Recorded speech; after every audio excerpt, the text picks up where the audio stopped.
ಗೋವಿಂದ ನಾಮೋಚ್ಚಾರಣ ಭೇಷಜಾತ್ ನಶ್ಯಂತಿ ಸಕಲಾಹ ರೋಗಾಹ ಸತ್ಯಂ ಸತ್ಯಂ ವದಾಮ್ಯಹಂ ಆನಂದತೀರ್ಥಂ ಅತುಲಂ ಭಜೆ ತಾಪತ್ರಯಾಪಹಂ. ಶ್ರೀ ಗುರುಭ್ಯೋ ನಮಃ.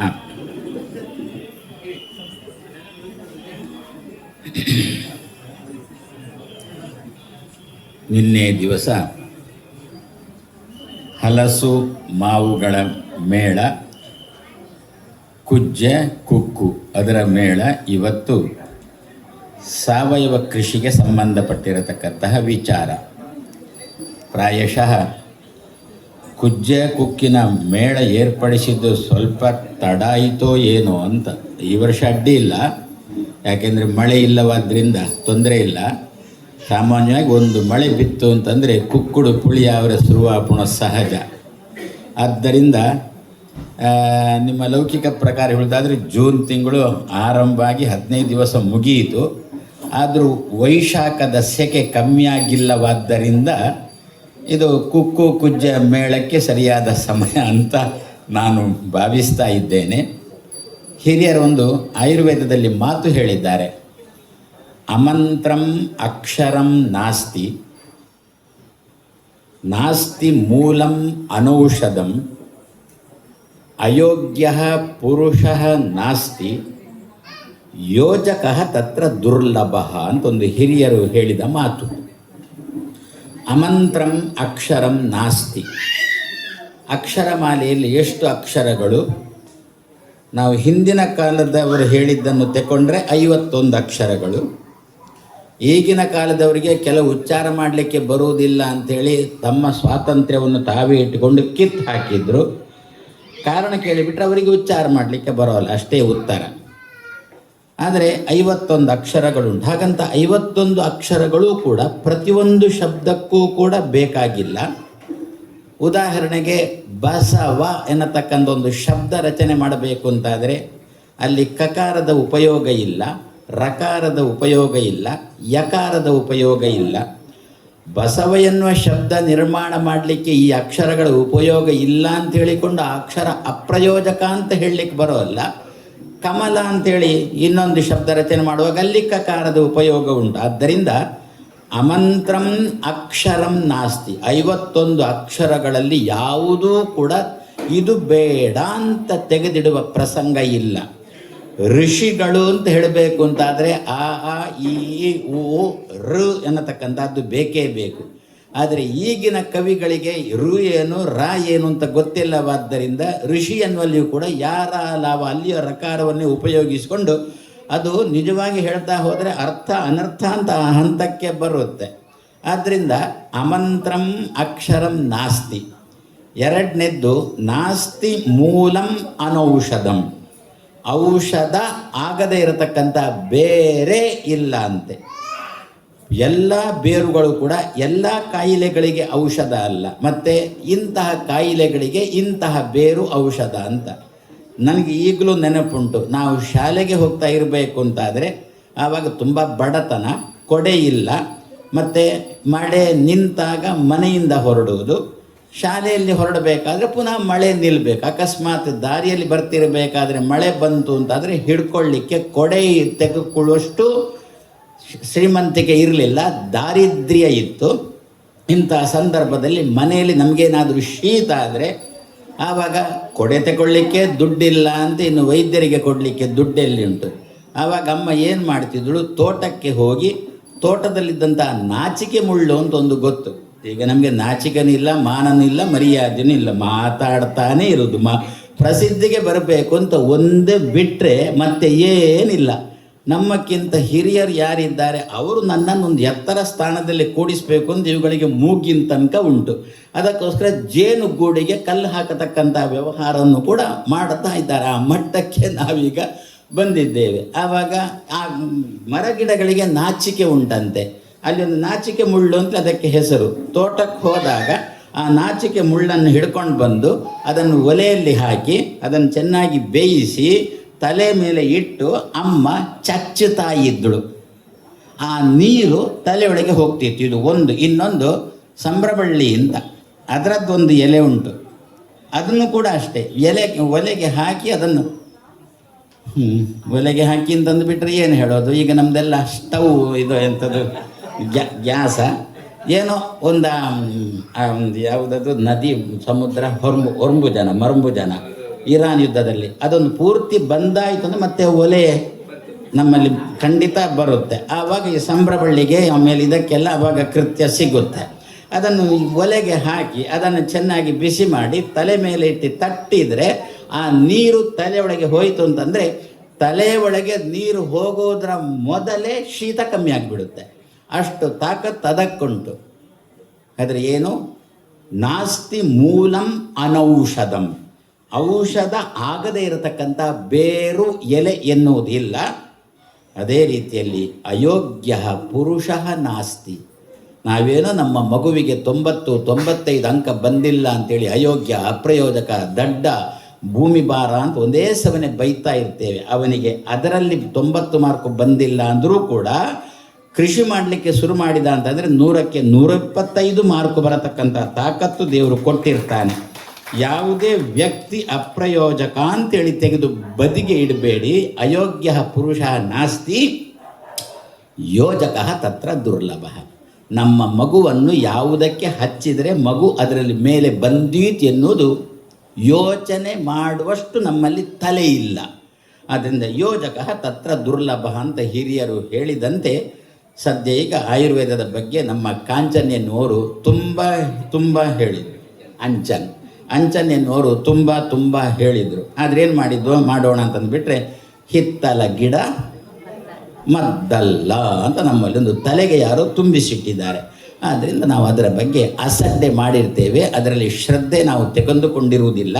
ಆದರೆ ಹಿರಿಯರೆಲ್ಲ ನಮಗೆ ಪ್ರಿಕಾಷನ್ ಆಗಿ ಒಂದು ಕೊಟ್ಟದ್ದೇನು ಅಂತಂದರೆ, ಮಳೆಗಾಲದಲ್ಲಿ ನಿನಗೆ ಸಹಜವಾಗಿ ಜಾಡ್ಯ ಇರುತ್ತೆ, ಆದ್ದರಿಂದ ಇಂತಹ ಸಂದರ್ಭ ನೀನು ಹೊಟ್ಟೆಗೆ ತೆಗೆದುಕೊಳ್ಳೋದು ಕಮ್ಮಿ ಮಾಡಿದ್ದಿಂತಂದರೆ ಚುರುಕಾಗಿರ್ತೀಯ ಯಾವಾಗಲೂ ಅಂತ ಹೇಳಿಕೊಂಡು ಏನು ಮಾಡಿದರು, ಮಳೆಗಾಲದ 4 ತಿಂಗಳು 4 ವ್ರತಗಳು ಅಂತ ಮಾಡಿದರು.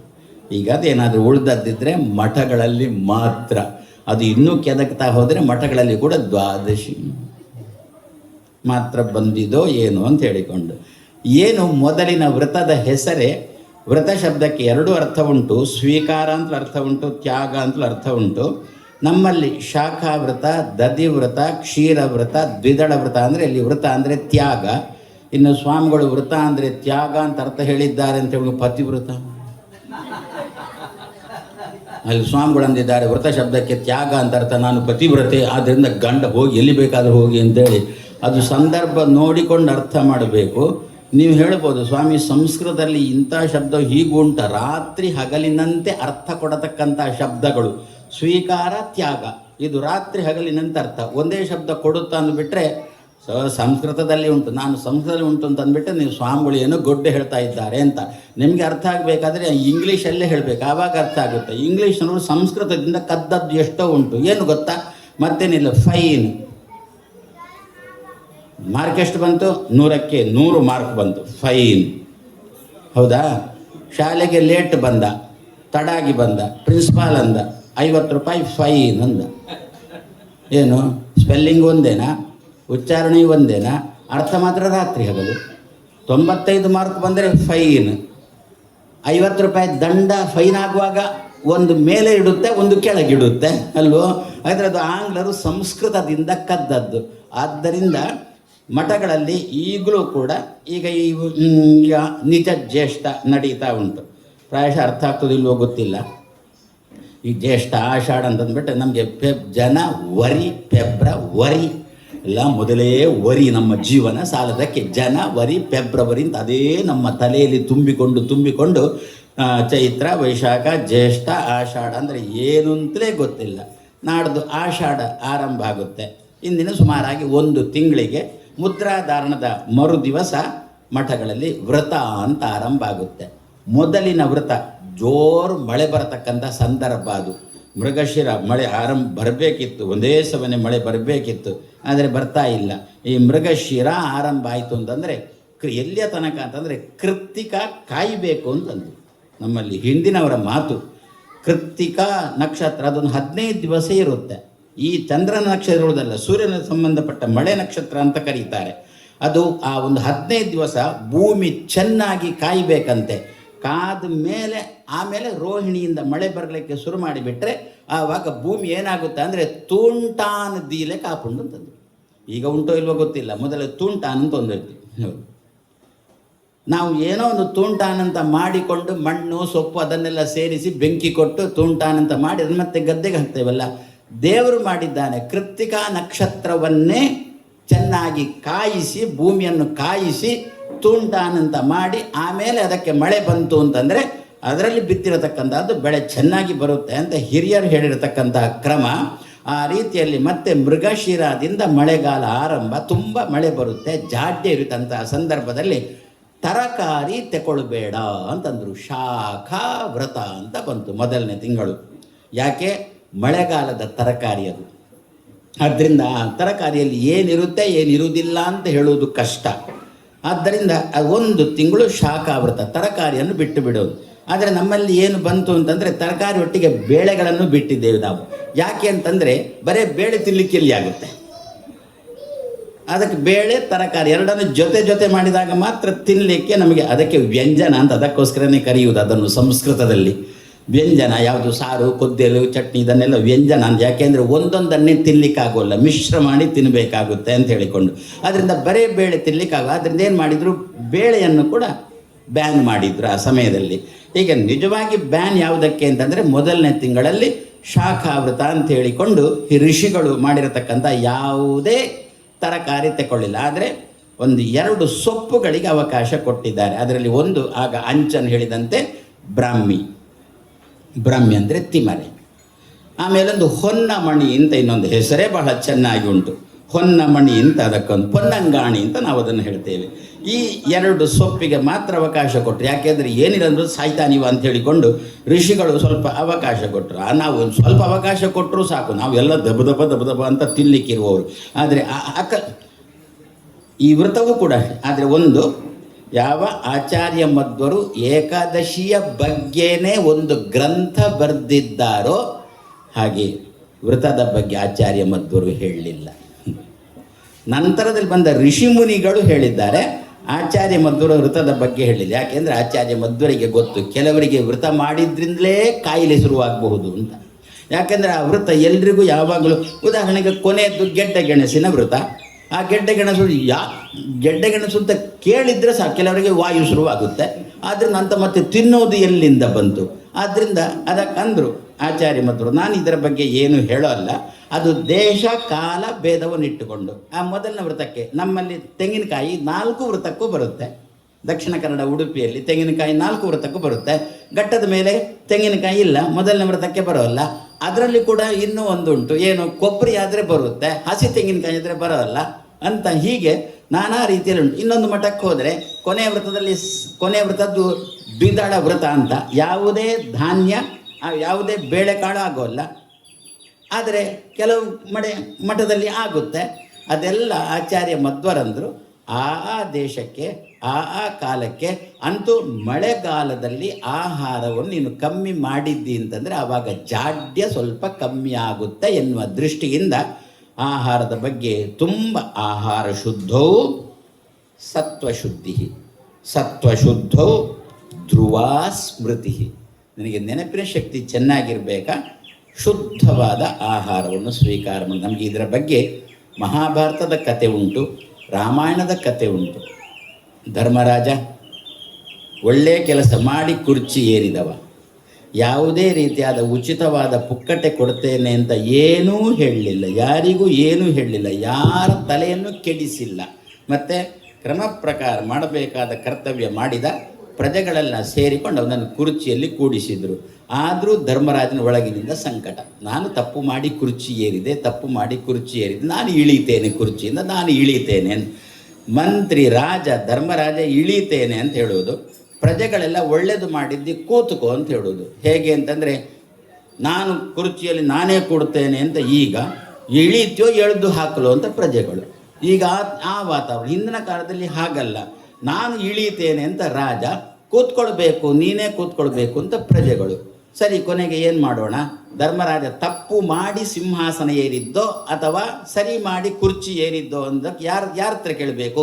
ವಿರೋಧ ಪಕ್ಷದವರು ಯಾರಾದರೂ ಹೇಳಿದರೆ ಧರ್ಮರಾಜ ಒಳ್ಳೆಯ ಕೆಲಸ ಮಾಡಿದ್ದೀನಿ ಅಂತ ವಿರೋಧ ಪಕ್ಷದವ್ರು ಹೇಳಿಬಿಟ್ರೆ ಹಾಗಾದ್ರೆ ನಾನು ಕೂಡ್ತೇನೆ ಅಂತ ಧರ್ಮರಾಜ. ಅದಕ್ಕೋಸ್ಕರ ಕೃಷ್ಣ ಭೀಷ್ಮರನ್ನು ಉಳಿಸಿದ್ದ.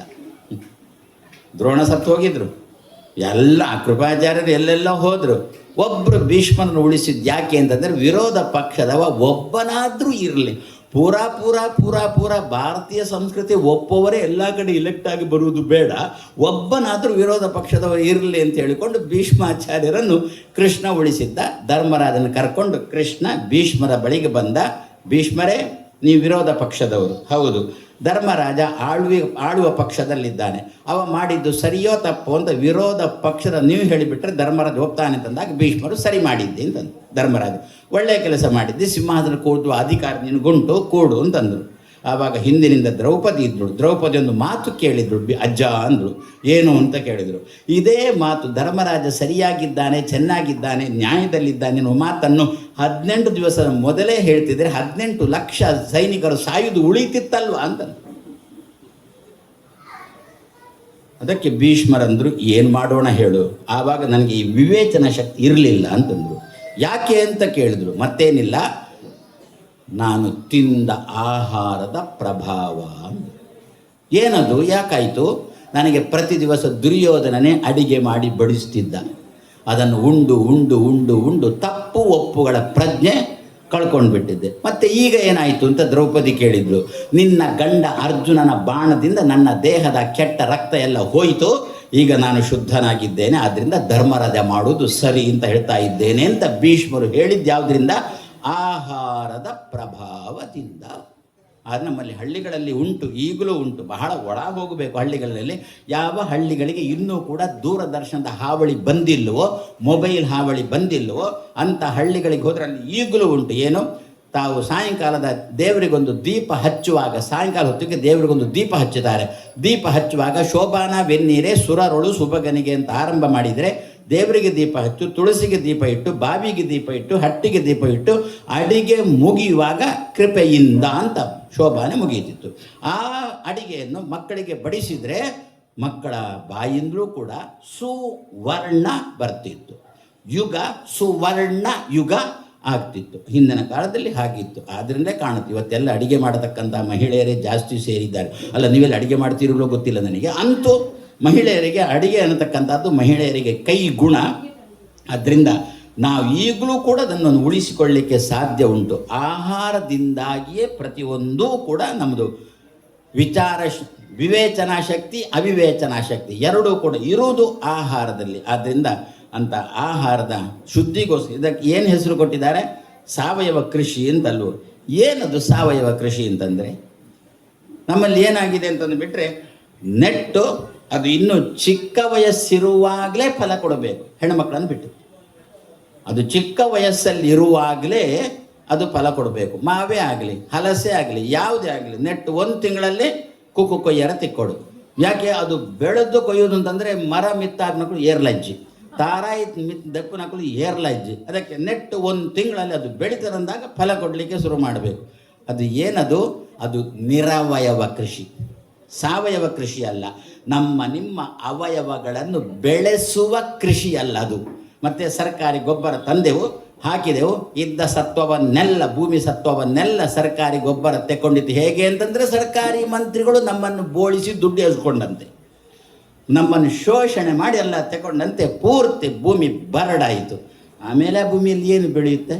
ಅದಕ್ಕೋಸ್ಕರ ನಮ್ಮ ಹಟ್ಟಿಯಲ್ಲಿ ತಯಾರಾಗಿರತಕ್ಕಂಥ ಗೊಬ್ಬರವನ್ನೇ ಹಾಕಿಕೊಂಡು ಅದಕ್ಕೆ ನೀರು ಬೇರೆ ಇದನ್ನೆಲ್ಲ ಮಾಡಿಬಿಟ್ಟು ಅಂತಹ ಆಹಾರವನ್ನು ನಾವು ತೆಗೆದುಕೊಂಡೆವು ಅಂತಂದರೆ ಆವಾಗ ನಮ್ಮ ಎಲ್ಲ ಅವಯವಗಳು ಕೂಡ ಚೆನ್ನಾಗಿ ಬೆಳೀತದೆ. ಎಲ್ಲ ಅವಯವಗಳು ರಕ್ಷಣೆ ಕೊಡ್ತವೆ, ಇಲ್ಲ ಅವಯವಗಳು ನಮ್ಮನ್ನು ಭಕ್ಷಣೆ ಮಾಡ್ತವೆ. ಆ ದೃಷ್ಟಿಯಲ್ಲಿ ಸಾವಯವ ಕೃಷಿ ಅಂತ ಏನು ನಮ್ಮ ಕಲ್ಕುರು ಏನಾದರೂ ಕಾರ್ಯಕ್ರಮ ಮಾಡ್ತಾನೆ ಇರ್ತಾರೆ. ಇಂತಹ ಕಾರ್ಯಕ್ರಮಗಳು ಅಲ್ಲಲ್ಲಿ ನನಗೆ ತೋರುತ್ತೆ. ಏನು ಅಂತಂದರೆ, ಇನ್ನೂ ಸ್ವಲ್ಪ ಸಮಯ ಈಗ ರಸ್ತೆ ಬದಿಯಲ್ಲೆಲ್ಲ ಶುರುವಾಗಿದೆ ಏನಂತ ಒಲೆ ಊಟ ಅಂತ. ಒಲೆ ಊಟ ಅಂದರೆ ಊಟ ಮಾಡೋನು ಒಲೆಗಿಡುವುದು ಅಂತ ಅರ್ಥ ಅಲ್ಲ, ಪೂರ್ತಿ ಬರೀಲಿಕ್ಕೆ ಅವರಿಗೂ ಅಲ್ಲಿ ಅಷ್ಟು ತಾಳ್ಮೆ ಇಲ್ಲ. ಆದ್ದರಿಂದ ಒಲೆ ಊಟ ಅಂತ ಏನು, ಒಲೆ ಅಡಿಗೆ, ಎಲೆ ಊಟ ಅಂತ ಅರ್ಥ ಅದಕ್ಕೆ. ಅಷ್ಟು ಬರೆಯುವಷ್ಟು ತಾಳ್ಮೆ ಇಲ್ಲ, ಅದಕ್ಕೆ ಒಲೆ ಊಟ ಅಂತ ಅಂದುಬಿಟ್ಟ. ಅದಕ್ಕೆ ನಾವೇ ಅರ್ಥ ಮಾಡಿಕೊಡ್ಬೇಕು. ಹಾಗಾದರೆ ಬಂತ ಚಿತ್ರ ಸಮೇತ ಬರುತ್ತಾ ರಸ್ತೆ ಬದಿಯಲ್ಲಿ ಒಲೆ, ಸೌದೆ, ಅಲ್ಲಿ ಬೆಂಕಿ, ಅದರ ಮೇಲೆ ಒಂದು ಪಾತ್ರ ಅಲ್ವಾ, ಪಕ್ಕದಲ್ಲಿ ಒಬ್ಬ ಎಲೆಯಲ್ಲಿ ಕೂತ್ಕೊಂಡು ಊಟ ಮಾಡುವಂಥದ್ದು.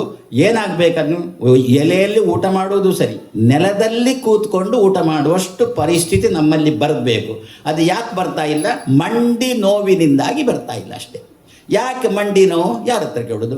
ಮಂಡೆ ಇದ್ದವನಿಗೆ ಮಂಡಿ ನೋವು ಬಾರದಂತೆ ಮಾಡಿಕೊಳ್ಳಿಕ್ಕೆ ಬರುತ್ತೆ. ನಮಗೆ ಮಂಡೆ ಇಲ್ಲ, ನಮ್ಮದೆಲ್ಲ ಏನು ಅಂತಂದ್ಬಿಟ್ರೆ ಅದಕ್ಕೆ ನಿಮ್ಮ ಆಂಗ್ಲ ಭಾಷೆಯಲ್ಲಿ ಏನೇನೋ ಶಬ್ದಗಳು ಉಂಟು ಕಾಣುತ್ತೆ. ಅದಕ್ಕೆಲ್ಲ ಏನೋ ಕ್ವಿಕ್ ಆಹಾರ ಅಂತೇಳಿ, ಏನೋ ತುರ್ತಾಗಿ ಆಹಾರ, ಅದು ಇದು ಏನೋ ಅಂತೇಳಿ ಪಕ್ಕ ಕೂಡಲೇ ಆಹಾರ ತಯಾರಾಗಬೇಕು ಅಂತ ಹೇಳಿಕೊಂಡು, ಆದ್ದರಿಂದ ಅದಕ್ಕೆ ಯಾವುದಕ್ಕೂ ಅವಕಾಶ ಕೊಡದೆ ನಮ್ಮ ಹೆಣ್ಣುಮಕ್ಕಳು, ನಾನು ಯಾವಾಗಲೂ ಹೇಳೋದುಂಟು, ಅದಕ್ಕೋಸ್ಕರನೇ ಹೆಣ್ಣುಮಕ್ಕಳಿಗೇನೆ ತಾಳಿ ಕಟ್ಟುವುದಂತೆ. ಯಾಕೆ? ಅದು ಬೇಯುವ ತನಕ ಸ್ವಲ್ಪ ತಾಳಿ ತಾಳಿ ತಾಳಿ ನಮಗೆ ಅಷ್ಟು ತಾಳ್ಮೆ ಇಲ್ಲ.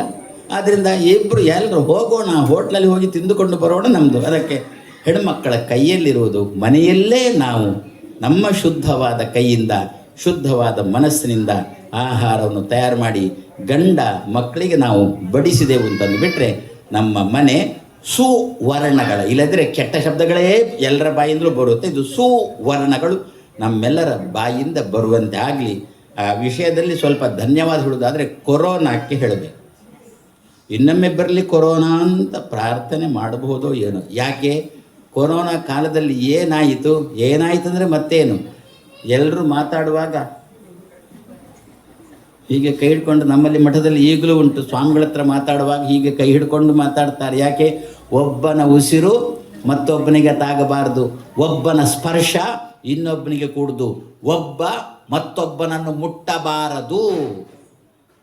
ಋಷಿಗಳು ಆವಾಗಲೇ ಹಾಕಿಕೊಟ್ಟಿದ್ದಾರೆ.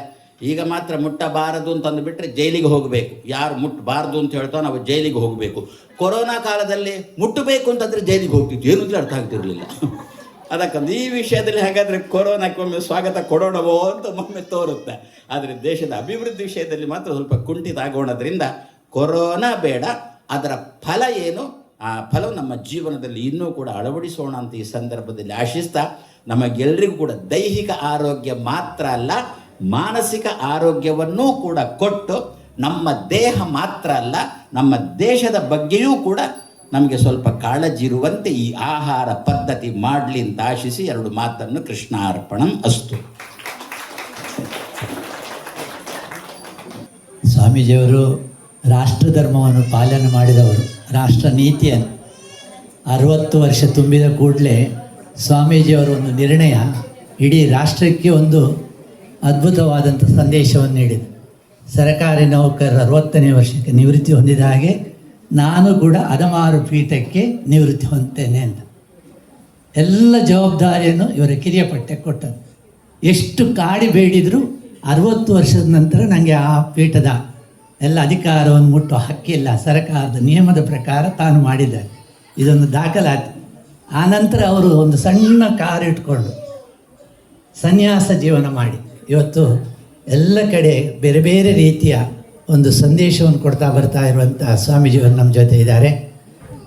ಹಿರಿಯ ಸ್ವಾಮೀಜಿಯವರ ಅನುಗ್ರಹ ಅವರಿಗೆ ಪೂರ್ಣ ಪ್ರಮಾಣದಲ್ಲಿದೆ. ಅವರು ಈ ಸಂದೇಶವನ್ನು ಮಾಡಿದರು. ಪರಕೀಯರೊಬ್ಬರು ಯಾರಾದರೂ ಪ್ರಧಾನಿ ಆದರೆ ನಾನು ಪೀಠವೇ ಬಿಡ್ತೇನೆ ಅಂತ ಹಿರಿಯ ಸ್ವಾಮೀಜಿಯವರು ಹೇಳಿದರು. ಆಗ ಇಡೀ ಲೋಕಕ್ಕೆ ಒಂದು ದೊಡ್ಡ ಸಂದೇಶ ಕೊಟ್ಟಿದ್ದರು, ಭಾರತದ ಪ್ರಜೆಗಳೇ ಪ್ರಧಾನಿ ಆಗಬೇಕು ಅಂತ. ಅದೇ ಥರ ಇವರು ಸಹ ರಾಷ್ಟ್ರ ನೀತಿಯನ್ನು ತೋರಿಸಿಕೊಟ್ಟಿದ್ದಾರೆ. ಹಿರಿಯ ಅದಮಾರು ಸ್ವಾಮೀಜಿಯವರಿಗೆ ತುಂಬ ಜವಾಬ್ದಾರಿ ಕೊಟ್ಟು ಎಲ್ಲ ವಿದ್ಯಾಸಂಸ್ಥೆಯಲ್ಲಿ ನೈತಿಕ ಶಿಕ್ಷಣಕ್ಕೆ ಮೊದಲ ಸಾಲು, ನೈತಿಕ ಶಿಕ್ಷಣಕ್ಕೆ ಹೆಚ್ಚು ಪ್ರಾಧಾನ್ಯತೆ ನೀಡುವಂಥ ಸಂಸ್ಥೆ ಅವರದ್ದು. ಇವತ್ತು ಈ ವೇದಿಕೆಯಲ್ಲಿ ಅವರು ನಮ್ಮನ್ನು ಉದ್ದೇಶಿಸಿ ಆಶೀರ್ವಚನೆ ನೀಡಿದ್ದಾರೆ. ಅವರಿಗೆ ಸಾಷ್ಟಾಂಗ ಪ್ರಣಾಮಗಳನ್ನು ಸಲ್ಲಿಸ್ತಾ ನಮ್ಮ ವಂದನೆಗಳನ್ನು ನೀಡ್ತೀವಿ. ಅದು ನಾವು ಕಾಡಿ ಬೇಡಿದ ಸ್ವಾಮೀಜಿಯವರ ಹತ್ರ ಮಂಗಳೂರಿನಲ್ಲಿ ಸಪ್ತಾಹ ಮಾಡಬೇಕು ಅಂತ ಕಳೆದ ಒಂದು 10-15 ವರ್ಷದಿಂದ ಕಾಡಿ ಬೇಡಿರ್ತೇನೆ. 15 ವರ್ಷದಿಂದ ಮಾಡಿದ್ದಾರೆ. ಎಲ್ಲ ನಾವು ಪ್ರತಿ ಸಲವೂ ಕೇಳ್ತೇವೆ. ಇವತ್ತು ಆ ಬೇಡಿಕೆ ಪುನಃ ಪ್ರೋತ್ಸಾಹ ಮಾಡ್ತೇವೆ. ಈಗಂತೂ ತುಂಬ ಕಡೆಯಲ್ಲಿ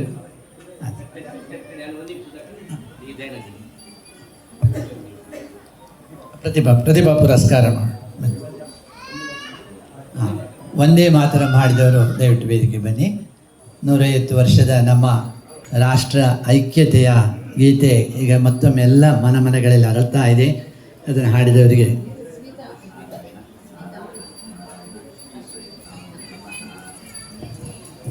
ಶ್ರೀಮತಿ ಸ್ಮಿತಾ ಇವರು ಸ್ವೀಕರಿಸ್ತಾ ಇದ್ದಾರೆ. ಫಲಮಂತ್ರಾಕ್ಷತೆ ಶ್ರೀಗಳವರಿಂದ ಅಶ್ವಿನಿ, ಶ್ರೀಮತಿ ಸಪ್ನ ಫಲಮಂತ್ರಾಕ್ಷತೆ ಅಭಿನಂದನಾ ಪತ್ರ ಹಾಗೂ ಸ್ಮರಣಿಕೆಯನ್ನು ನೀಡಿ ಗೌರವಿಸಿದ್ದೇವೆ.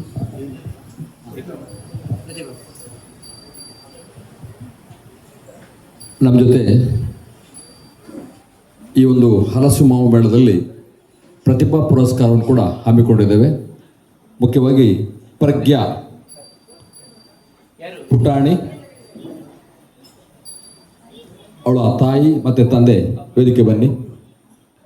ನಿಮ್ಗೆ ಗೊತ್ತಿರ್ಬೋದು, ಪ್ರಜ್ಞಾ ಅನ್ನುವಂಥ ಹುಡುಗಿ ಇದೇ ಕಲ್ಕೂರ ಪ್ರತಿಷ್ಠಾನದ ಕೃಷ್ಣ ವೇಷ ಸ್ಪರ್ಧೆಯಲ್ಲಿ ನಾವು ಪುಟಾಣಿ ವಿಭಾಗ ತೊಟ್ಟಿಲ ಕೃಷ್ಣ ಅಂತ ಏನು ಹೇಳ್ತೇವೆ, ಅದರಲ್ಲಿ ಭಾಗವಹಿಸಿ ನಿರಂತರವಾಗಿ ಸ್ಪರ್ಧೆಯಲ್ಲಿ ಭಾಗವಹಿಸ್ತಾ ಇವತ್ತು ಕಲರ್ಸ್ ಕನ್ನಡ ಆ ಒಂದು ಚಾನಲ್ ಮಾಡುವಂತಹ ಒಂದು ಕಾರ್ಯಕ್ರಮ, ಅದು ರಿಯಾಲಿಟಿ ಶೋ ಅಂತಲೇ ಹೇಳ್ಬೋದು. ಅದು ಹೇಗೆಂದರೆ ಆ ಬೇರೆ ಬೇರೆ ಪಾರ್ಟಿಸಿಪೆಂಟ್ ಇದ್ದಾರೆ. ಆ ಪಾರ್ಟಿಸಿಪೆಂಟಲ್ಲಿ ವಿನ್ನರ್ ಆಗಿ ಇವತ್ತು ನಮ್ಮ ಜೊತೆ ಇದ್ದಾರೆ. ಒಂದು ದಾಖಲೆ ಹೇಗಂದರೆ ಕೃಷ್ಣವೇಷ ಎಲ್ಲರೂ ಮಾಡ್ತಾರೆ, ಆದರೆ ಇವಳ ದಾಖಲೆ ಅಂದರೆ ಸಚಿನ್ ತೆಂಡೂಲ್ಕರ್ ಇರ್ಬೋದು, ವಿರಾಟ್ ಕೊಹ್ಲಿ ಇರ್ಬೋದು. ಆ ಸೆಂಚುರಿಯಲ್ಲಿ ಆ ಕೃಷ್ಣ ವೇಷ ಸ್ಪರ್ಧೆಯಲ್ಲಿ 100ಕ್ಕಿಂತಲೂ ಹೆಚ್ಚು ಬಹುಮಾನ ಪಡೆದದ್ದು ಇಲ್ಲಿ ಉಲ್ಲೇಖನೀಯ ಅನ್ನುವಂಥ ಒಂದು ಮಾತನ್ನು ಹೇಳುತ್ತಾ ದೇವ್ರ ಶೆಟ್ಟಿ ಕಲ್ಕೂರ್ ಸರ್.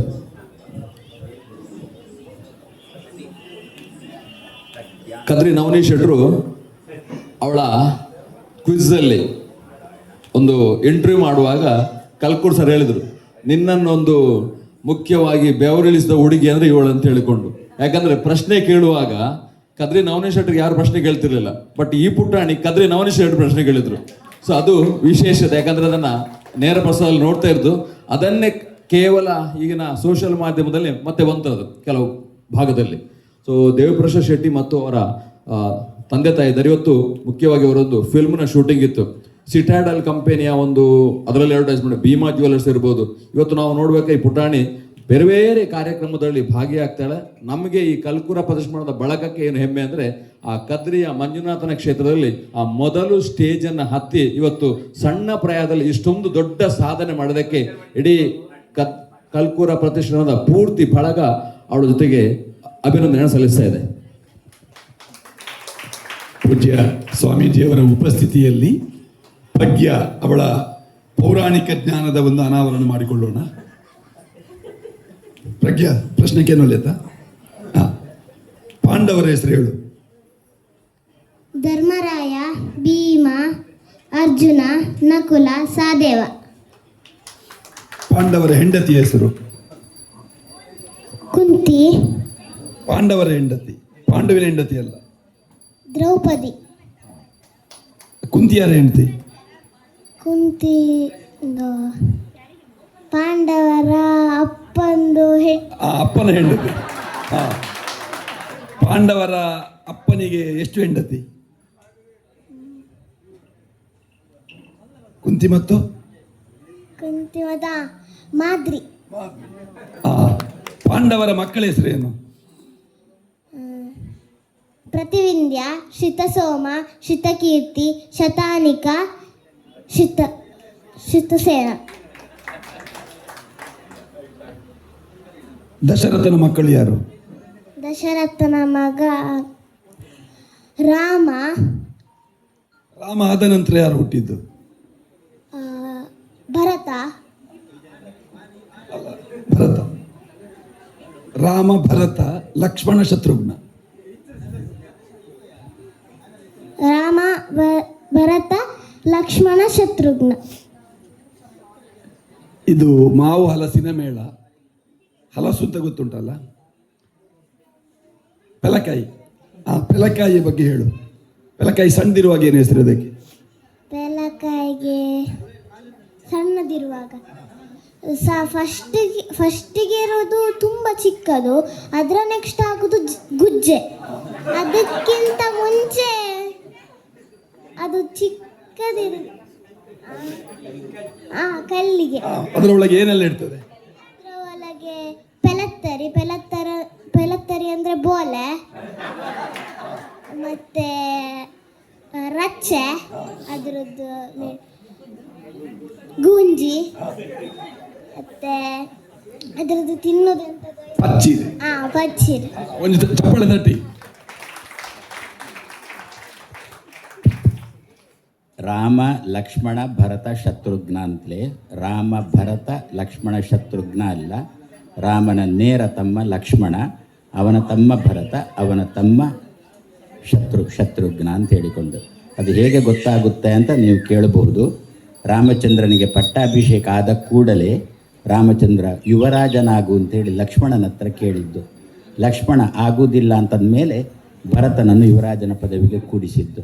ಅದರಿಂದ ತಾರತಮ್ಯ ಪ್ರಕಾರ ಬರುವಾಗ ರಾಮನ ನೆಕ್ಸ್ಟ್ ತಮ್ಮ ಲಕ್ಷ್ಮಣ, ಆಮೇಲೆ ಭರತ, ಆಮೇಲೆ Shatrughna. Very good, very good, thank you.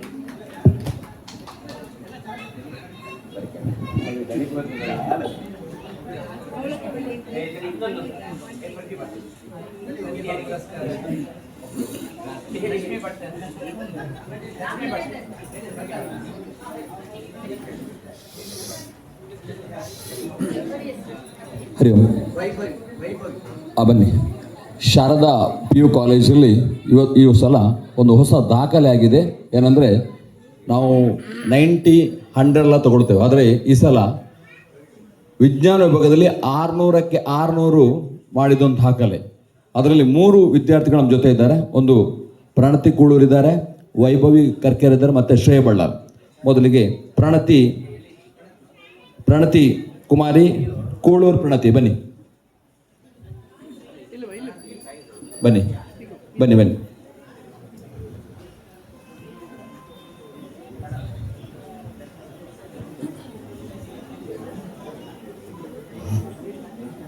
ಪ್ರಣತಿ ಕೂಳೂರು 6ನೇ ರ್ಯಾಂಕನ್ನು ಪಡ್ಕೊಂಡಿದ್ದಾರೆ. So 6th rank in state level Pranati Kuloor ಅವರು. ಅವರಿಗೆ ಸ್ವಾಮೀಜಿಗಳು ಫಲಪಂತ್ರಾಕ್ಷಣ ಇರ್ತಾ ಇದ್ದಾರೆ. ಶ್ರೇಯ ಬಳ್ಳಾಲ್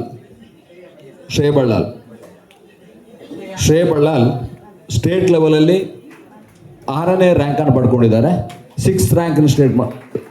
ಅದ್ರ ಜೊತೆಗೆ CETಯಲ್ಲಿ ಅಗ್ರಿಕಲ್ಚರಲ್ಲಿ 9ನೇ ರ್ಯಾಂಕ್. ಸೊ ಅಗ್ರಿಕಲ್ಚರಲ್ಲಿ ಸ್ಟೇಟ್ ಲೆವೆಲಲ್ಲಿ 9ನೇ ರ್ಯಾಂಕ್ ಮಾಡ್ಕೊಂಡೋದು ಶ್ರೇಯ ಬಳ್ಳಾಲ್. ಹಾಗೆ ವೈಭವಿ ಎಸ್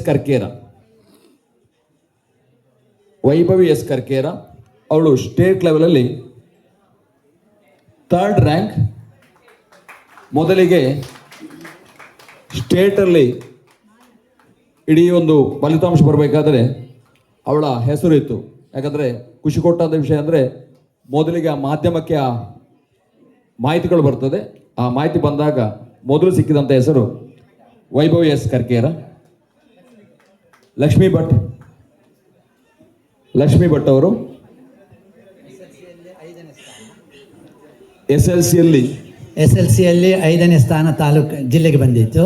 ಮತ್ತು ಈಗ PUCಯಲ್ಲಿ ಇದ್ದಾಳೆ. ಅದರಲ್ಲಿ ಈಗ 99% ಅದರಲ್ಲಿ ಕೂಡ ಇದೆ. ನಿಹಾರಿಕಾ ಬಂದ ಅವಳು ಇವತ್ತು ಸಂಗೀತ ಸಭಾ ಮತ್ತೆ ಬರ್ತೇನೆ ಅಂತ ಹೇಳಿದಾಳೆ. ಅವಳು ರಾಜ್ಯದಲ್ಲಿ ಪ್ರಥಮ ಸ್ಥಾನ ಹಿಂದೂಸ್ತಾನಿ ಗಾಯನ. ಮಕ್ಕಳು ಯಾರು ಪ್ರೈಸ್ ಕೊಡೋರು ಬನ್ನಿ, ಅಲ್ಲ ಒಂದ್ಸಲ ಬನ್ನಿ ಎಲ್ಲರೂ. ನೋಡಿ ಈಗ ಬಹುಮಾನ ಬನ್ನಿ, ಪ್ರಶಸ್ತಿ ತಗೊಂಡ ಮಕ್ಕಳಿಗೆ ಬನ್ನಿ.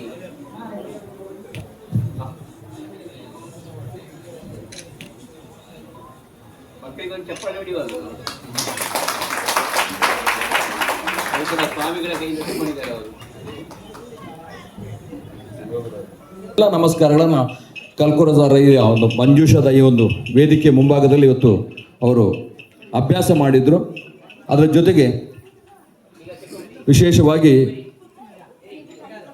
ಆಯುಷ್ ಪಠ್ಯಕ್ರಮದ ಏನು ಯೋಗದ ಒಂದು ಸಿಲೆಬಸ್ ಇದೆ, ಅದನ್ನು ಕೂಡ ಇವತ್ತು ಈ ಒಂದು ಸಂದರ್ಭದಲ್ಲಿ ಅವರು ಪ್ರದರ್ಶನ ಮಾಡಿದರು. ಪತಂಜಲಿ ಯೋಗ ಶಿಕ್ಷಣ ಸಮಿತಿ ರಿಜಿಸ್ಟರ್ ಕರ್ನಾಟಕ 1980ರಲ್ಲಿ ಪ್ರಾರಂಭ ಆದಂಥ ಈ ಒಂದು ಸಂಸ್ಥೆ ಇವತ್ತು ವಿಶ್ವದಾದ್ಯಂತ ಇದರ ಶಾಖೆಗಳು ಹೊಂದಿದೆ. ಬೆಳಗಿನ ಹೊತ್ತಿನಲ್ಲಿ ಈ ರೀತಿಯ ಹಳದಿ ಟಿ ಶರ್ಟನ್ನು ಹಾಕಿದಂಥ ಹಲವಾರು ಯೋಗ ಶಿಕ್ಷಕರು ಮಂಗಳೂರಿನಾದ್ಯಂತ ಬೇರೆ ಬೇರೆ ಕಡೆಗೆ ಉಚಿತವಾಗಿ ಯೋಗ ಶಿಕ್ಷಣವನ್ನು ನೀಡುವುದು ಈ ಒಂದು ಸಂಸ್ಥೆಯ ಸಮಿತಿಯ ಒಂದು ಹಿರಿಮೆ.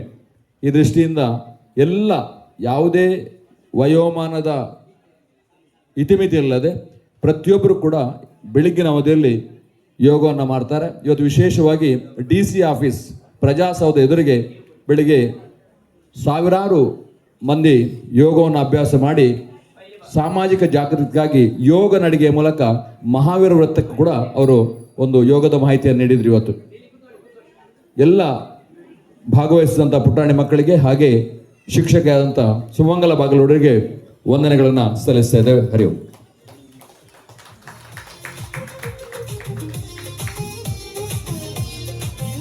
ವಿಶ್ವ ಯೋಗ ದಿನಾಚರಣೆ ದಿವಸ ಯೋಗಾಭ್ಯಾಸವನ್ನು ನಮಗೆ ತೋರಿಸಿಕೊಟ್ಟ ಎಲ್ಲ ವಿದ್ಯಾರ್ಥಿಗಳಿಗೆ ವಂದನೆಗಳು. ಅತ್ಯಂತ ದೊಡ್ಡ ಹಗಲಿದ್ದಂಥ ದಿನ ಅಂತ ಇವತ್ತು, ಅದಕ್ಕಾಗಿ ಈ ದಿನಕ್ಕೆ ಬಹಳ ಪ್ರಾಶಸ್ತ್ಯ ಕೂಡ ಕೊಟ್ಟಿದೆ. ಸುಮಾರು 300 ದೇಶದಲ್ಲಿ 200 ದೇಶಗಳು ಇದನ್ನು ಒಪ್ಪಿದೆ. ವಿಶ್ವ ಯೋಗ ದಿನಾಚರಣೆ ಸ್ವಾಮೀಜಿಯವರಿಗೆ ಪ್ರಣಾಮ ಸಲ್ಲಿಸ್ತಾ ಮುಂದಿನ ಕಾರ್ಯಕ್ರಮ ನೆರವೇರಿಸ್ತೀವಿ.